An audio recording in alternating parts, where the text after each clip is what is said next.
السلام عليكم ورحمة الله وبركاته. من ألمانيا. طبعا احنا كل أسبوع بنطلع مسيرة لدعم غزة أو مظاهرة زي ما الناس بتقول. فطبعا للأسف كل اللي موجودين معانا أو معظمهم يعني أجانب، ألمان وجنسيات تانية غير الألمان. زي ما انتم شايفين كده الناس كلهم كتير قوي أجانب جايين معانا عشان يدعموا غزة، وبيعملوا طبعا علم غزة على وشهم كده زي ما انتوا، او علم فلسطين زي ما انتوا شايفين، ومبسوطين قوي هم بيعملوا العلم. وطبعا بيشتروا الشال ده عشان يلبسوه، الشال الفلسطيني.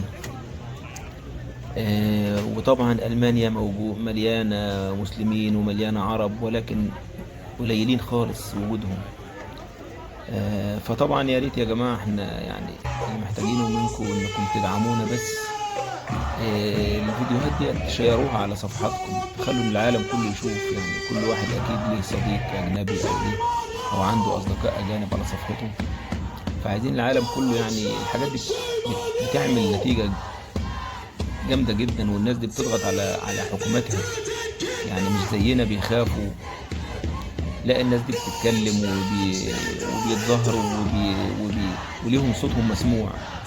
وزي ما انتم شايفين اساسا الحكومه واقفه اهي، يعني الحكومه واقفه بتحرسنا هي، الشرطه، وموقفين لنا الطرقات، موقفين القطر وموقفين الترام وموقفين الاتوبيسات، وحتى العربيات ممنوع تعدي في الشوارع اللي احنا بنمشي منها. ان شاء الله حتى يعني احنا بنلف حوالي 3 ساعات، كل القطارات وكل المواصلات بتبقى واقفة عشان احنا نعدي بأمان وسلام.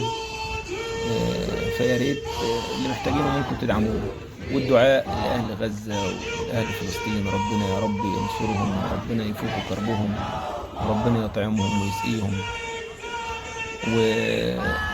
وربنا يفك الغم عن الأمة العربية كلها يا رب العالمين.